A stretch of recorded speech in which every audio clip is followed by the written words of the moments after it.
Have you ever watched a K-drama and noticed what seemed like a potential queer storyline, only to be left disappointed when it never goes anywhere?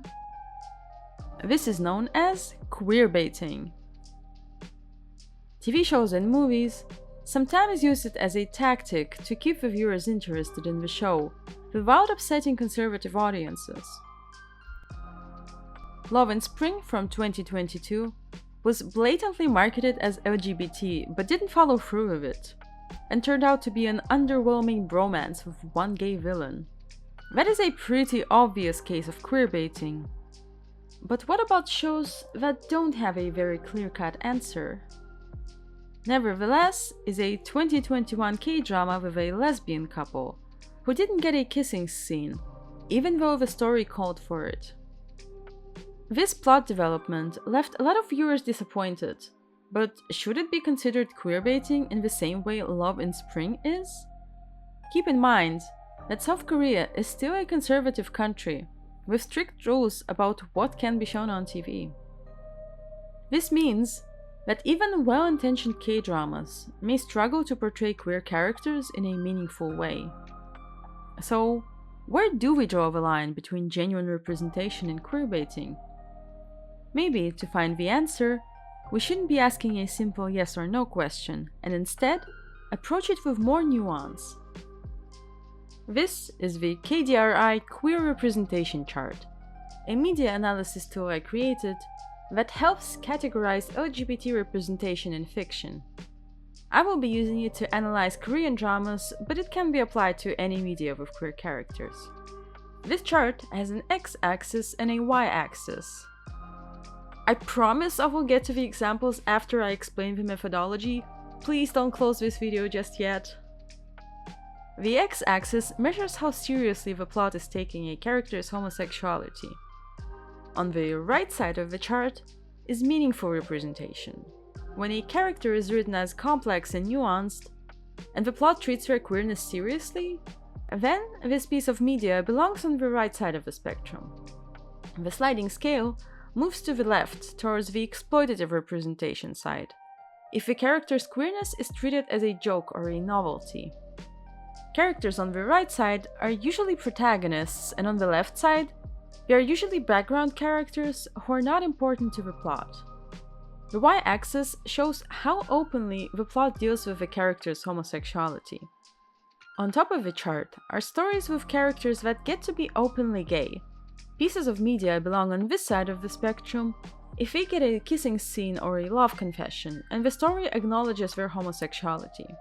At the bottom of the y-axis is censorship. On this side of the chart, queerness is only implied in the subtext and toned down, and not directly discussed in the plot. This leaves us with 4 quadrants. The top left quadrant represents media that tries to portray queer characters in a positive light, but ultimately fails. Homosexuality is usually played up for laughs and used as a punchline. The storylines are often underdeveloped or cliched, and they are not taken seriously by the plot. I would argue that this is where queerbaiting falls on the chart. The bottom left quadrant is reserved for K-dramas with offensive LGBT representation. This is where media that reinforces negative stereotype goes. The predatory gay trope usually falls on this side of the spectrum. The bottom right quadrant is for media that takes LGBT characters seriously but is restricted by censorship and conservative audiences. Characters in this quadrant are well written and complex, but the romance is toned down and not shown explicitly. And last but not least, the top right quadrant. This is where the good representation is.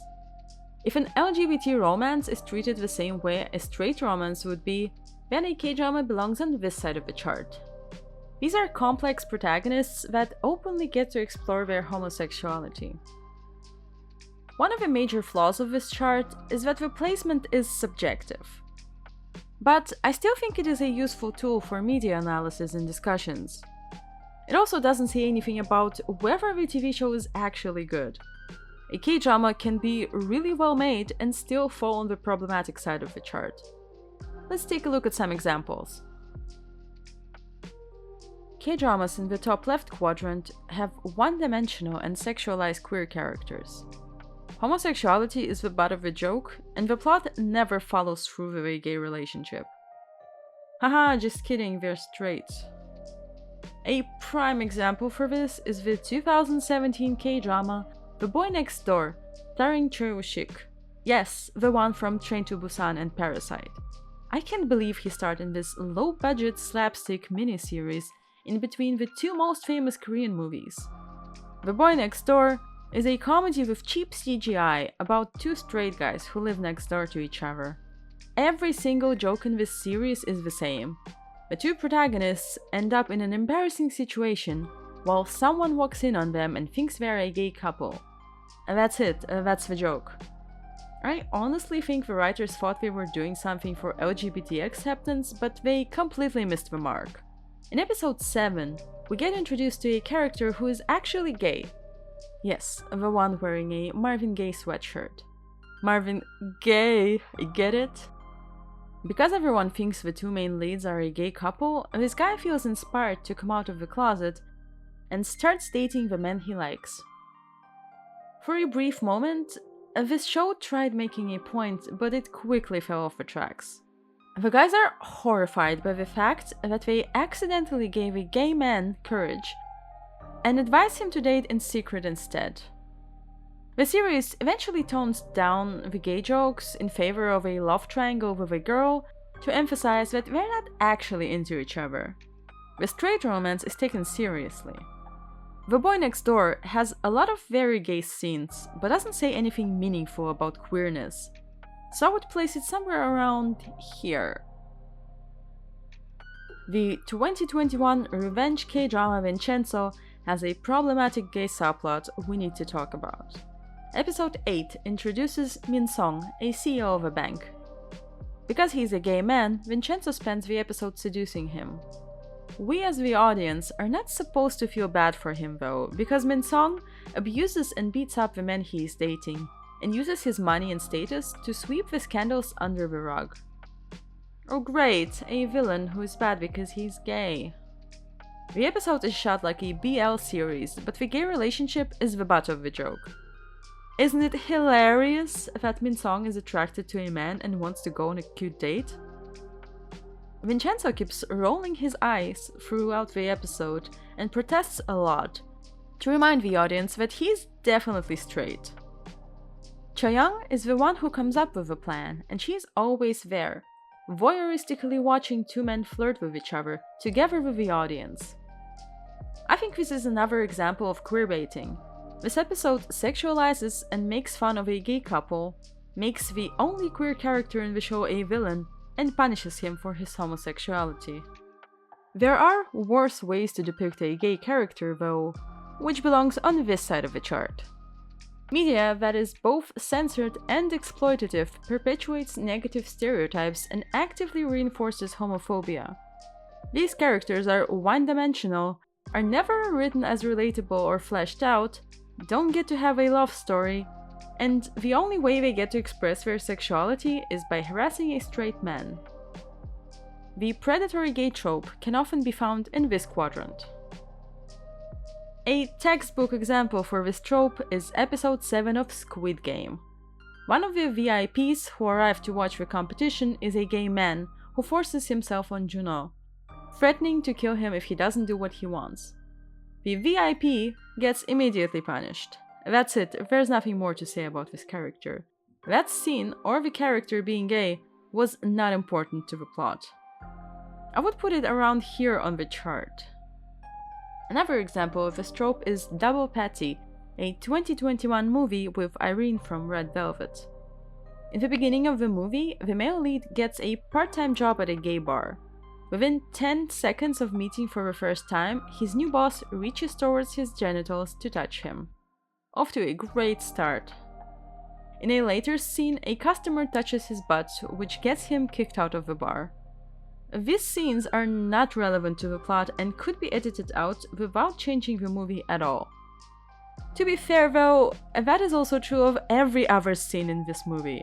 because Double Patty is a nothing burger without a plot. I actually like gay villains if they are written well. Pacho from season 3 of Narcos and Gus from Breaking Bad are both iconic villains who just happen to be gay. But their queerness is not what makes them evil. K-dramas seem to either villainize LGBT characters or make them into cute relatable heroes with no other options in between. Another TV show that belongs in this quadrant is Strong Woman Do Bong Soon, a K-drama that did not age well. Episode 10 introduces a queer-coded, sassy co-worker.